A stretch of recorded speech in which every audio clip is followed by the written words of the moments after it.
9वीं class मुश्किल नहीं है। दिक्कत ये आती है कि हम बहुत सारी चीजों में भटकना शुरू हो जाते हैं। अगर आप शुरू से लेके एंड तक मेरे साथ बने रहे ना, तो आप वो स्कोर लेके आ जाओगे जो आपने कभी सोचा भी नहीं।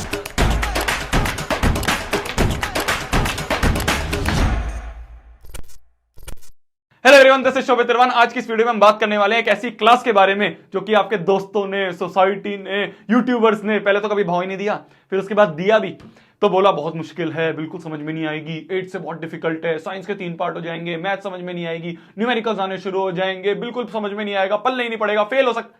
चिल ब्रो चिल, इतनी बड़ी बात नहीं है, तुम्हारा भैया कब काम आएगा। आज की इस वीडियो में हम बात करने वाले हैं कि जो 9वीं कक्षा में आप आए हो, इसमें कैसे आप एक महारत हासिल कर सकते हो। शर्त यह रहेगी कि आपको पहले तो ये वीडियो पूरी देखनी पड़ेगी और साथ में ना मेरे साथ बने रहना पड़ेगा पूरे साल। मैं कौन हूं, मैं अपने बारे में बताता हूं। मेरा नाम है शोभित तिरवान। शायद काफी बच्चे मेरे को पहली बार देख रहे होंगे। मैं इस समय अपनी इंजीनियरिंग कर रहा हूं from Indian institute of information technology Vadodara. आपने मुझे पहली बार देखा है शायद, पर आपके जो सीनियर्स हैं, जो 10वीं वाले बच्चे हैं, वो मुझे बहुत भली भांति जानते हैं। ये हमारा मेन चैनल है यार, जिसमें अराउंड 2 मिलियन सब्सक्राइबर्स हमारे होने वाले हैं। इसमें मैं सारे बच्चों को, जो आपके सीनियर्स हैं 10th के 11th के, उनको गाइड कर रहा होता हूं। सारी वीडियोस हम ला रहे होते हैं। इस समय we are the number 1 channel for class 10 students, जो कि एक इंडिपेंडेंट क्रिएटर चला रहा है। ठीक है, तो भरोसा करने लायक हूं मैं। हमारे चैनल से रैंक 2 आई हुई है सीबीएसई में, तो ये भी मैंने बता दिया आपको। अगर मैं बात करूं और चैनल की, तो हमारा 11-12 का भी चैनल है, जो कि बहुत बच्चे प्यार कर रहे होते हैं। उसमें भी हम बच्चों के लिए बहुत प्यारी प्यारी चीजें लेके आते हैं। 9वीं में मैं एंटर कर गया हूं, काफी बच्चों की डिमांड थी, अब 9वीं में मिलकर फोड़ेंगे। ठीक है जी, शुरुआत करते हैं आज की वीडियो की। ज्यादा टाइम हम वेस्ट नहीं करते हैं। चलिए, सबसे पहली चीज, 8वीं और 9वीं में क्या अंतर है भैया। बहुत बड़ा अंतर है। ठीक है, अगर मैं ध्यान ध्यान से समझाऊं तो बिल्कुल सीरियसली सुनते रहना है, बिल्कुल भाग के कहीं नहीं जाना। सबसे पहला जो अंतर है वो ये है कि भाई 8वीं में ना हमारे स्कूल्स में, मैक्सिमम स्कूल्स में प्राइवेट पब्लिकेशंस की बुक होती थी। ठीक है, प्राइवेट पब्लिकेशंस जो होते हैं उनकी बुक्स होती थी कि भाई एक स्कूल ने कोई प्राइवेट पब्लिकेशन उठा लिया, 6, 7, 8, 9 उसकी बुक्स हम पढ़ रहे हैं। तो इससे क्या होता था, हर एक स्कूल का सिलेबस अलग होता था, तो हम कोई रेफरेंस बुक या कुछ भी यूज नहीं कर पाते थे। 9th में क्या होता है ना, सारे स्कूल्स में एनसीईआरटी यूज होनी शुरू हो जाती है। तो इससे क्या होगा कि जितने भी स्कूल्स हैं, अब उन सबका सिलेबस सेम हो गया। क्या मेरी बात समझ में आ रही है। पहले हर एक स्कूल के, मैक्सिमम स्कूल्स में अलग अलग बुक यूज करते थे। तो भाई बाहर की हम कोई बुक यूज ही नहीं कर सकते, क्योंकि स्कूल ने ही दिए वाली, तो उसी से पढ़ना है। वही टीचर पढ़ाएगा, उसी में से क्वेश्चन आएंगे, उसी में से आंसर निकालने हैं, टीचर कॉपी में लिखवा देगा। ये सब होता था। 9th में क्या होगा ना, अब एनसीईआरटी आ जाएगी। अब आप देखोगे आसपास आपके जो ट्यूशंस में आप जा रहे हो, कहीं पे भी आप कोचिंग में जा रहे हो, सब बच्चे सेम बुक एनसीईआरटी फॉलो करेंगे। जब सेम बुक हो गई तो मतलब कि अब हमारा जो सिलेबस है वो सिलेबस भी सेम हो जाएगा। सिलेबस भी एक ऐसा कांस्टेंट सिलेबस हो गया जो पूरी इंडिया में सीबीएसई में फॉलो करा जाता है। ठीक है जी, इतनी बात समझ में आ गई। जब सिलेबस हमारा सेम हो गया तो इसका मतलब कि हम अब रेफरेंस बुक्स वगैरह का यूज भी कर पाएंगे। रेफरेंस बुक्स मतलब भैया, मतलब कि आपके क्वेश्चन बैंक्स हो गए, मतलब कि आपके सैंपल पेपर्स हो गए।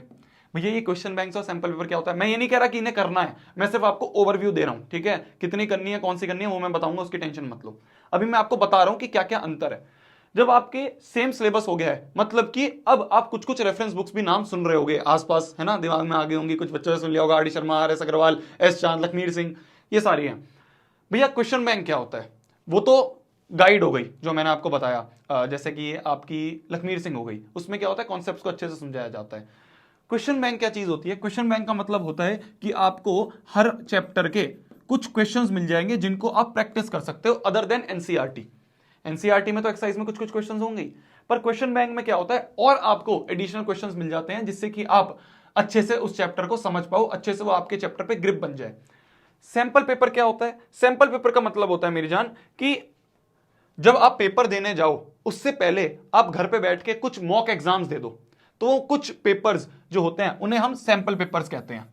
जो आपका फाइनल पेपर होता है ना 3 घंटे का, वैसे ही कुछ कुछ सैंपल, नाम से ही क्लियर है, कुछ कुछ मॉक पेपर्स, कुछ कुछ सैंपल पेपर्स वैसे ही आपको मिल जाएंगे, जिससे कि आप घर में बैठ के 3 घंटे उनको अच्छे से प्रिपेयर कर पाओ। करने या नहीं करने वो बात की बात है, मैंने आपको बता दिया, जिससे कि आपको ये ना हो कि पता ही नहीं है भाई क्वेश्चन बैंक और सैंपल पेपर क्या होते हैं।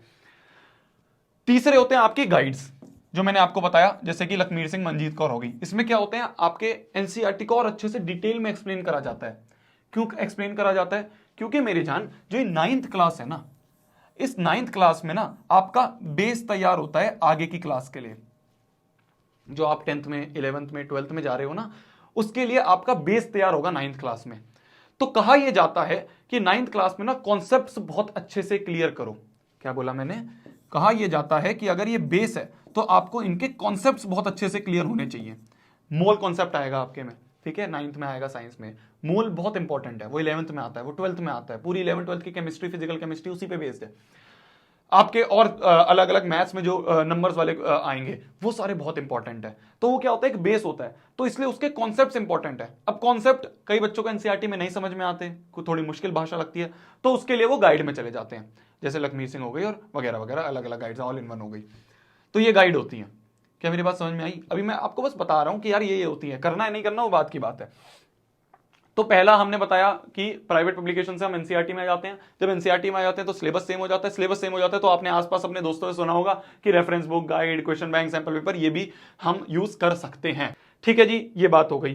तीसरी बात जो सबसे इंपॉर्टेंट है वो ये है कि 8वीं क्लास तक ना मैक्सिमम स्कूल्स में बच्चों को फेल नहीं करा जाता है। डरा नहीं रहा हूं, अवेयर कर रहा हूं, ठीक है, जो रियलिटी है वो बता रहा हूं।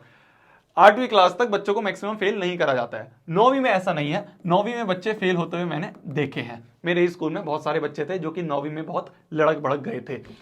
तो इसलिए हमें 9th को सीरियसली पढ़ना है। तो भैया इसका तोड़ क्या है अब कि भाई 9th में हम अच्छे से करें?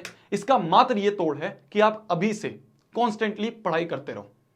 क्या मेरी बात समझ में आ रही है? अगर आपने अभी से कंसिस्टेंटली बैठ के पढ़ाई करनी शुरू करी तो आपको 9वीं डिफिकल्ट नहीं लगेगी। दिक्कत जब आती है जब हम 9वीं को 8वीं की तरह ले लेते हैं कि भाई हम आखिरी में बैठ के पढ़ लेंगे, है ना। जब 8वीं में आखिरी में हमारा पेपर होते थे तो हम क्या करते थे, मैम ने जो कॉपी में लिखवाए क्वेश्चन आंसर वो लट के चले गए। ऐसा नहीं है। अब एनसीईआरटी के बीच बीच में से, लाइन में से उठ के भी क्वेश्चंस आ सकते हैं।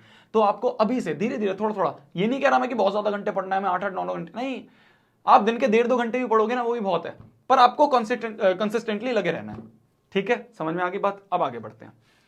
तो भैया कैसे पढ़ें? अभी से पढ़ना शुरू करना है तो क्या हमारी अप्रोच रहनी चाहिए जिससे कि मैक्सिमम हम आउटपुट निकाल पाए, वो मैं आपको बताता हूं, ध्यान से सुनना है।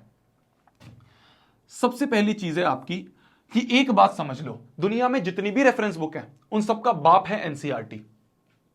जितनी भी दुनिया में रेफरेंस बुक है उन सबका बाप है एनसीईआरटी, क्योंकि जितनी भी बनी है वो बनी तो उससे ही है, उसको और एक्सप्लेन ही तो कराया बस, पर मेन तो उसी को हमने बेस रख के बनाया ना। तो सबसे पहला काम हमारा है कि हमें एनसीईआरटी को अच्छे से घोट के पी जाना है। क्या मेरी बात समझ में आ रही है? अब इसका ऊपर हैक क्या है? कई बार हम एनसीईआरटी पढ़ने बैठते हैं, हमें समझ में नहीं आता। हैक ये है कि हमने इसको फर्स्ट स्टेप बोला ना, हम इसको सेकंड स्टेप कर लेते हैं।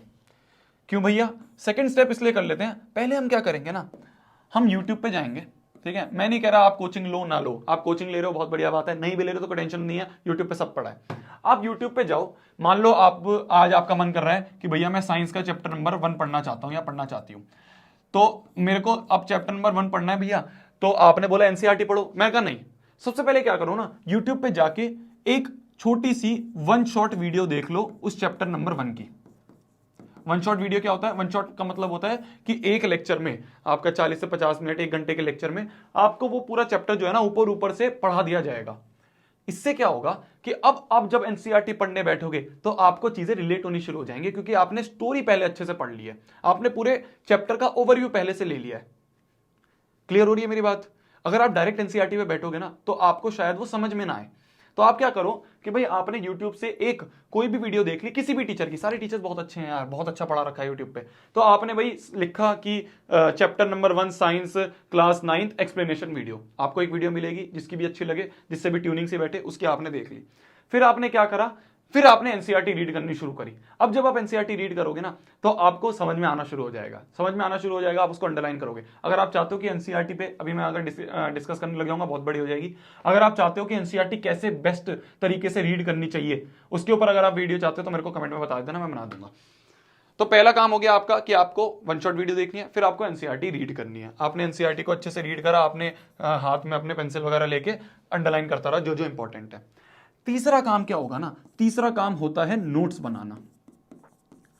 और मैं यहां पे खाली नोट्स भी नहीं कहूंगा, मैं कहूंगा एक्सटेंसिव नोट्स बनाना। 10वीं कक्षा में जो हमारा ये चैनल है, जो मैंने अभी आपको बताया, जो 10वीं कक्षा का हमारा चैनल है, इस चैनल पे हम 10th के बेस्ट नोट्स देते हैं। इससे अच्छे नोट्स मार्केट में आज तक नहीं आए। क्या मेरी बात समझ में आ रही है? तो आपको वैसे ही एक्सटेंसिव नोट्स बनाने हैं। भैया आप 10th में देते हो तो हमें नहीं दोगे? बिल्कुल दूंगा ना मेरी जान। देख इधर देख, मैं दिखाता हूं। आप सभी के लिए नोट्स बनने शुरू हो गए हैं, ठीक है। जो जो बन गए हैं मैं उसके सैंपल बता देता हूं आपको, इसी चैनल पे आगे दिखेंगे। जैसे आपका हो गया ये क्लाइमेट के नोट्स हो गए, ठीक है। इस तरह से हम आईपैड पे बनाते हैं, बहुत ही सुंदर नोट्स बनाते हैं, आपको पढ़ के मजा आ जाएगा। आप इसका प्रिंट आउट निकालोगे ना, आप कहोगे वाह यार भैया दिल खुश हो गया। तो ये हो गए आपके, ठीक है। इंडिया साइज एंड लोकेशन, इसके ऊपर आपके नोट्स हो गए, इस तरह से होते हैं। फिर मोशन हो गया आपका, जो फिजिक्स का चैप्टर है उसके ऊपर इस तरह के नोट्स हो गए। तो ऐसे हम बहुत प्यारे प्यारे नोट्स बना रहे होते हैं और वो आपको भी हम देंगे। पर अभी आपका क्या काम होगा, मैं नहीं चाहता शुरू से आपको स्पून फीड करना शुरू कर दूं, ठीक है, फिर आप सीखोगे कैसे। अभी मैं आपको ये कहूंगा कि आप अपने आप अभी नोट्स बनाओ, ठीक है। अभी आपने पढ़ना शुरू कर दिया है, आपने यूट्यूब से वीडियो देखी नहीं, अपने एनसीईआरटी रीड करी, आपने नोट्स बनाए। कैसे बनाने हैं? सिंपल, हमने एक कॉपी बना ली और उस कॉपी में जो जो चीजें हमें समझ में आ रही है एनसीईआरटी और वीडियो देख के, वो चीजें हमने सीक्वेंस वाइज लिख ली। इस तरह से देख के बनाने हैं, इस तरह से सोच के हमें नोट्स बनाने हैं। ये माइंडसेट रहना चाहिए नोट्स बनाते वक्त कि अब इसके बाद मैं वापस से एनसीईआरटी और यूट्यूब पे नहीं जाऊंगा। एक बार मैं चला गया, अब मैं सारी चीज नोट्स में लिख लूंगा। उसे कहते हैं हम एक्सटेंसिव नोट्स। हमने सब चीज इसमें लिख ली, अपने हिंदी भाषा में लिख ली, ठीक है। जरूरी नहीं है कि हमें सुंदर बनाने हैं, ऐसे बनाने हमें समझ में आए। तो हमने सब चीज लिख ली, ठीक है। हमें कुछ चीज इंग्लिश में नहीं समझ में आ रही, हमने हिंदी में लिख दिया। जो भी आपके आसपास जो भी लोकल लैंग्वेज है जिससे आपको समझ में आता है उस तरह से हमने लिख लिया। ये 3 तरीके हो गए। इससे क्या हो गया, आपको अब वो चैप्टर समझ में आ गया। जब आपको चैप्टर समझ में आ गया तो आपका जो चौथा काम होगा वो होगा एनसीईआरटी की एक्सरसाइज सॉल्व करना, प्लस एनसीईआरटी के बीच बीच में जो इन टेक्स्ट क्वेश्चंस हैं।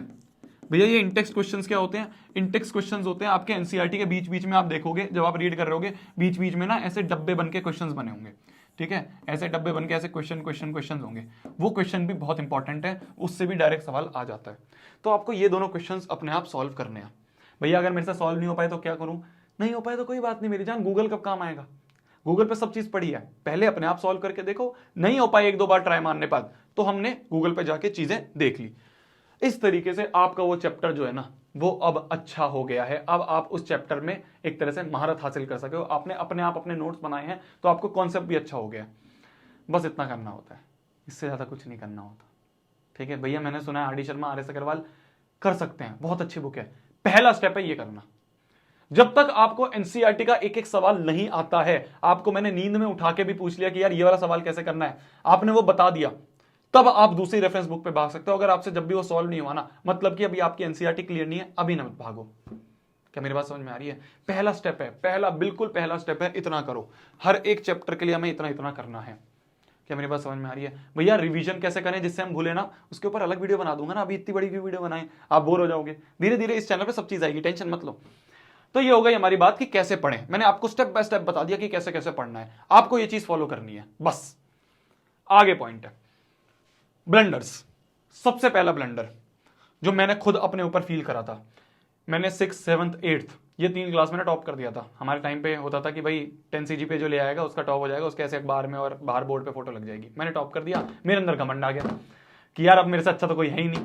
तो वही चीज मैंने वही माइंडसेट लेके मैं 9वीं में घुसा, मैं अपने आप को बाप समझने लग गया कि मेरे को तो सभी आता है, इस टीचर को क्या ही आता होगा। ये घमंड नहीं लेके बैठना है हमें। क्या मेरी बात समझ में आ रही है? वो इंसान जो ये सोचे कि मेरे को कुछ नहीं आता, अभी मेरे को बहुत कुछ सीखना है, वो इंसान सबसे ऊपर है। बहुत डीप बात बोलिए, ध्यान से समझना। वो इंसान जो ये बोले मेरे को अभी कुछ नहीं आता, मेरे को बहुत कुछ सीखना है, वही इंसान सबसे ऊपर है। कभी भी ये नहीं आना चाहिए मुझे सब आता है, उसे कहते हैं घमंड होना, ठीक है जी। तो इसलिए हमें अपने आप को बाप नहीं समझना है, हर चीज हमें आराम आराम से, ठीक है, बिल्कुल भी ओवर कॉन्फिडेंट होकर नहीं समझनी है। हर चीज को प्यार प्यार से समझना है। किसी भी टीचर को ये नहीं सोचना कि इसको क्या ही आता होगा, मेरे को बहुत कुछ आता है, ऐसा नहीं है, ठीक है जी। पहली चीज ये हो गई। दूसरी चीज जो मैंने अभी पीछे आपको बताया, शुरुआत से ही हमें बहुत सारी रेफरेंस बुक्स में नहीं भागना है। अगर आप शुरुआत से ही बहुत सारी रेफरेंस बुक में भागोगे तो बहुत दिक्कत आ जाएगी। ना आप एनसीईआरटी अच्छे से कर पाओगे, ना आप ये बुक कर पाओगे, आपको कंफ्यूजन हो जाएगी, फिर आपको वो चीजें समझ में नहीं आएंगी, फिर आपको 9th मुश्किल लगनी शुरू हो जाएगी। क्या मेरी बात समझ में आ रही है? 9वीं क्लास मुश्किल नहीं है, दिक्कत ये आती है कि हम बहुत सारी चीजों में भटकना शुरू हो जाते हैं। अगर आप शुरू से लेके एंड तक मेरे साथ बने रहे ना, तो आप वो स्कोर लेके आ जाओगे जो आपने कभी सोचा भी नहीं होगा। क्या मेरी बात समझ में आ रही है? शर्त ये रहेगी कि बने रहना है, जो जो चीजें बता रहा हूं बस उसको लकीर मान के फॉलो करनी है, उससे ज्यादा कुछ नहीं करना, ठीक है। मेरी बात समझ में आ रही है? अब आज की इस वीडियो को हम समाप्त करते हैं। आपको एनसीईआरटी के ऊपर वीडियो चाहिए बता देना, आपको रिवीजन के ऊपर वीडियो चाहिए बता देना कमेंट सेक्शन में, मैं आगे उसके ऊपर वीडियो लेके आ जाऊंगा। तब तक के लिए वही पढ़ना है, फोड़ना है, कहर मचा देना है और आग लगा देनी है। ये जो लाइन है ना, ये मैं हर वीडियो के बाद बोलता हूं, आप अपने सीनियर से पूछ लेना। इससे ना अंदर से एक जोश सा आता है कि हाँ अब पढ़ना है। ठीक है जी, बाय बाय, टेक केयर, मिलते हैं। अच्छी क्लास है 9वीं, अच्छे से निकलेगी। Best of luck, bye. जाओ पढ़ लो, बाय बाय बाय, जाओ जाके पढ़ लो, जाओ, बाय बाय बाय।